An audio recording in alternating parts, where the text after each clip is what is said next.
once we secure the border and make it more difficult for them to make money, it's going to become violent. You're going to see violence on the border, and it's unfortunate, but we know it's coming.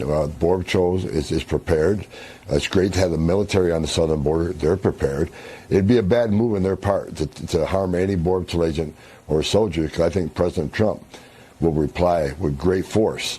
And I think he has the capability of wiping these cartels off the face of the earth if they harm our soldiers or Border Patrol agents. So, word of advice, I wouldn't go there. So that's something that's not talked about very much in the United States, and not on many people's radars. Can you talk to us about what Homan's talking about there, and what is the risk of bloodshed, especially could there be a war against the Mexican cartels? We are already at war with the drug cartels in Mexico and Central America. Let's be frank, that's not news. We are already at war. They have been at war with us for decades. It has simply reached a fever pitch now. I like Tom Homan, and I wish him all the success in the world, but I am very, very skeptical of what I see happening, because I haven't seen a decisive move to do the things that need to be done. We've talked about this before. First and foremost, you must take control of the border with the U.S. Army. Certainly augment it with Marine Corps ground forces, but you've got to do that. And a military commander must be in charge, because we are at war. That's number one. Everyone in that operation should report to him, whoever he turns out to be, whoever is ultimately selected. And I'm talking about anywhere from 40, 50, 60,000 troops, depending upon the composition of the force. There has to be a systematic surveillance regime set up that looks hundreds of miles into Mexico, that is downlinked in real terms to forces on the ground. And you have to set up a barrier system. You know, all of these things have to be done systematically and thoroughly. It's what we need to do. I don't see that happening. I see incremental contributions here or there. Well, we'll put something here, we'll do this. And now threatening the cartels, the cartels are not interested. They don't care. They have almost an inexhaustible number of people that they can throw at us in all sorts of ways. They have a lot of money. They have access to some of the best military technology in the world. We'll probably end up having things like javelins shot at us before long. And we always knew that once you close that border seriously and stopped the massive flow of drugs into the United States, that you would end up having a war inside our country, because the drug cartels have penetrated the entire country. They reach into all the big cities and now into rural areas. They're going to have to be rooted out. And this is going to overlap with the removal of illegal aliens, people that have no business being in the country. And I think, as you saw recently in LA, and probably will see it soon in New York and other places, the usual suspects on the left are going to encourage these people to resist. And we can't be bothered with this. We cannot tolerate it. This is the breakdown of law and order that threatens the very existence of our civilization and society. We have to take decisive action. Now, I've said from the beginning, and I mean this sincerely, President Trump needs to do these things. But to do these things effectively, he needs to get the hell out of Eastern Europe immediately. Get those forces back to the United States. Bring back the forces from Korea. Bring back the forces from Okinawa. There's not going to be a war with China or Russia. He knows that. That's nonsense. Neither of them want a war with us. We don't want a war with them. He's making the right noises right now towards Iran. Perhaps he can head off that war. I'm not sure. It's a little late in the game now to stop the Israelis, particularly since he just announced another $1 billion of aid and equipment, virtually anything the Israelis want. And I'm sure that includes all of the munitions that they need to finish off Gaza and finish off the West Bank and potentially southern Lebanon and largely Syria. We'll have to see what happens, but you cannot do all of these things. You cannot conduct operations around the world militarily and then run the border as though it's an economy of force measure. That has to be the central focus. That's the front where we live or die as a nation. And I wonder if you could go into a little bit of detail there, Doug, because a lot of people look at the border and they say, okay, there's some illegal immigrants coming across. We can stop that. But, you know, an actual threat to our national security, just, a lot of people don't see it. So I wonder if you can define what that threat is that is warranted with that much military power. Well, we're already confronting the loss of 130, 120,000 American lives every year to this fentanyl madness. That doesn't include deaths from other drugs that come into the country. So that's one part. Secondly, the mass influx of illegals has cost us billions of dollars. It's bankrupted our health system. It's an imposition, a burden on the educational system, which is in ruins in the United States. So you look at those things and back down from that and just look at criminality in general. People will say, oh, well, these aliens have only committed crimes on the same level as Americans. That's not true. And that material needs to get to the American public. But we've had an FBI, a Justice Department, that has skillfully concealed the truth from the American people for years. That's got to stop. And that's where Kash Patel comes in. We've got to tell the truth. Who's committing the criminal acts? Who are they? Where are they from? That needs to be public. And when that picture is drawn accurately, people will see we are at war.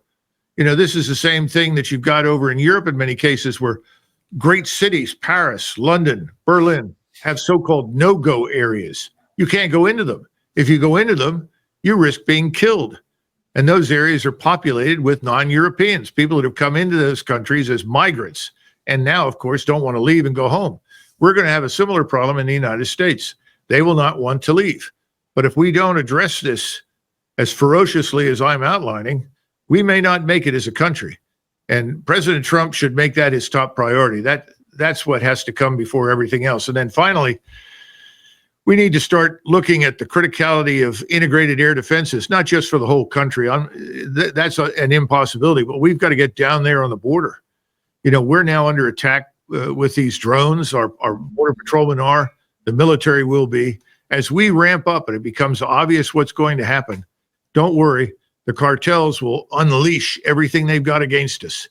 And they'll work very, very hard to buy as many politicians and as many local leaders and as many sheriffs as they can in an effort to defeat us. So this has got to be our main effort if we're going to survive. And in fact, I guess kind of toward that end, Tom Homan continued on in that same interview, outlined some things that he's thinking how maybe we can coordinate things from the southern side of the border with the Mexicans. Do you trust the National Guard troops of Mexico that President Sheinbaum said she would put on the northern border? Well, we'll see. I mean, under Trump's first administration, they put military on their northern and southern border, and it had a great effect. You know, for decades, I've said many in the military, Mexican military, many in Mexican law enforcement are corrupt. And a lot of it's not by choice. Either you do what the cartels tell you to do or they'll kill you and your family. So with our military on the border, their military on the border, the cartel's going to be hurting. Which means this: when we secure the border, less fentanyl overdose deaths in the United States, less sex trafficking of women and children, less known suspected terrorists coming across that southern border. So it's a game changer, and President Trump's moving at lightning speed. And towards that end, he said he claims Trump's moving at lightning speed. You're suggesting that it's not 1,500, it's not going to even be a drop in the bucket, but you said 30, 40, 50,000. How would that change the military? I mean, we would probably have to build some kind of barracks or post along the southern border to house all these people, to keep them there that long, right? Well, that's what we did for 100 years between 1846 and 1948. Go through Texas, Arizona, New Mexico, and California, and look at all the places that are called Fort something. That's because those were army posts. That's where the cavalry regiments were quartered and infantry regiments. After World War I, the main focus of the United States Army at the time was war in Mexico. And that was because we saw that the Mexicans eagerly adopted the Germans as allies during the war and allowed German influence to penetrate. We also saw subsequently that they sided with the communists, with the Soviet Union. We also saw that they provided training opportunities and support for Fidel Castro and Che Guevara. They're not our friends. Now, to answer the question that came up first, I'm surprised Tom Homan just didn't say no. We cannot trust the federal Mexican troops. Of course not. Absolutely not. We can't match the funds that they can receive from the cartels. The Mexican government is a joke. Forget it. Anything they say is ludicrous nonsense. The cartels are in charge. They are the enemy. They have the money. They run Mexico. We've got to get over this silly nonsense and understand what's real. Now, I'm not here condemning the Mexican population. The Mexican population wants to survive. It's adapting to survive. And the setups that the cartels offer to them are not all evil. You get free dental care if you're serving in a particular cartel in a particular area. All sorts of strange things like this. They're not going to come to your aid. They're not going to help us. We're not going to get any help out of Mexico whatsoever. That's why the border must be secured. It must be closed. I don't give a damn if everything coming out of Mexico is stopped permanently on the northern border, at least as long as until we decide to admit anything else. It's going to get bad, but we're already at war. If I were advising President Trump, I would urge him to think carefully about declaring war on the drug cartels in Mexico as a first step. Well, that apparently is something that he is considering, and Tom Homan, as I understand, is an advocate of that.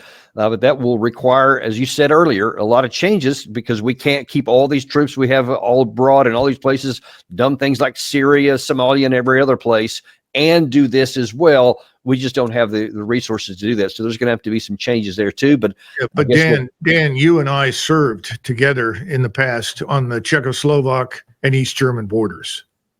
We were in organizations, military establishments that knew how to secure borders, knew how to provide surveillance, knew how to provide rapid reaction forces.